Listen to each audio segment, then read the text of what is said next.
आपण बघतोय पोलीस जे आहे ते काही आंदोलनकर्ते या ठिकाणी एकत्र व्हायला सुरुवात झाली होती। या सगळ्या आंदोलनकर्त्यांना पोलिसांकडून आता अशा पद्धतीने ताब्यात घेतलं जातं। या संपूर्ण परिसरामध्ये जमावबंदी लागू करण्यात आलेली आहे आणि जमावबंदी लागू असताना अशा पद्धतीने पोलिसांकडून आंदोलनकर्त्यांची धरपकड केली जाते। या सगळ्या परिसरामध्ये अर्थात ज्या ठिकाणी ही दर्गा आहे ती काढण्यात यावी अशा प्रकारची मागणी होती आणि या मागणीला धरून हे सगळे आंदोलनकर्ते जे आहे ते एकत्र आलेले होते आणि अशा पद्धतीने आंदोलनकर्त्यांना पोलिसांनी ताब्यात घेतलेलं आहे। ही सगळी दृश्य बघतोय।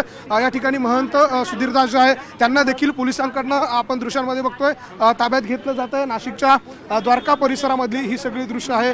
महंत सुधीरदास जे आहे त्यांना पोलिसांकडून ताब्यात घेतली जाते। महंत तुम्हाला ताब्यात घेतलं जातं? नाही, पोलिसांनी अटक केली असं मला सांगतायत साहेब। अटक नाही, चला कुठे बसा म्हणतायत आम्हाला। कुठे घेऊन चालले गिरे साहेब? कुठे घेऊन चालले? शांततेत आंदोलन चालू आहे आपल्याला अडवलं जाते का बरं? आपण इथे कशासाठी आलो होतो ना, आता कुठे झाले?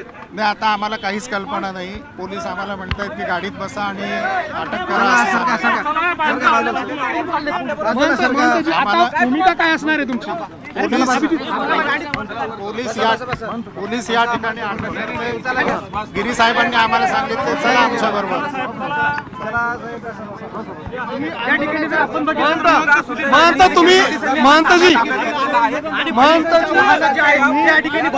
महंतजी तुम्ही दर्ग्यावर जाणार होता? काही करत नसताना शांततापूर्वक आंदोलन चालू असताना पोलीस अशा पद्धतीने दटिंगशाही करते।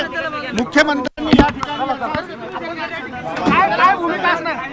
आपण बघतोय महंत सुधीरदास यांना पोलिसांनी ताब्यात घेतलेलं आहे। नाशिकच्या काटेगल्ली परिसरामध्ये पोलिसांनी आपण ही सगळी दृश्य बघतोय। महंत सुधीरदास आणि काही हिंदू कार्यकर्ते जे आहेत ते या ठिकाणी आलेले होते आणि त्यांना पोलिसांनी आपण बघतोय ताब्यात घेतलेलं आहे आणि पोलिसांची हीच वाहनं जी आहे ती अशा पद्धतीनं आता रवाना केली जाते। नाशिकच्या द्वारका परिसरामध्ये पोलिसांचा आपण बघितलं सकाळपासून मोठा बंदोबस्त तैनात होता।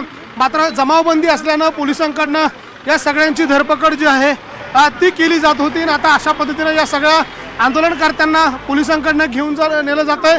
विशेषतः महंत सुधीरदास जे आहे ते या ठिकाणी आलेले आहेत, त्यांना देखील पोलिसांनी ताब्यात घेतलेलं आहे आणि वरिष्ठ अधिकारी जे आहेत ते देखील आपण बघतोय दृश्यांमध्ये कायदा आणि सुव्यवस्थेचा प्रश्न निर्माण होऊ नये म्हणून पोलिसांकडनं अशा पद्धतीनं या सगळ्या आंदोलनकर्त्यांना ताब्यात घेतलेलं आहे। नाशिकच्या द्वारका परिसरामध्ये एक तणावाचं वातावरण काही वेळासाठी निर्माण झालेलं होतं। मात्र पोलिसांनी माध्यमांशी बोलत असताना महंत सुधीरदास यांना ताब्यात घेतलेलं आहे आणि त्यांच्याबरोबर काही सकल हिंदू समाजाचे जे लोक होते त्यांना पोलिसांनी ताब्यात घेतलेलं आहे आणि त्यांना घेऊन हे सगळे पोलीस जे आहेत ते आता रवाना झाल्याचं आपल्याला दृश्यांमध्ये पाहायला मिळतंय।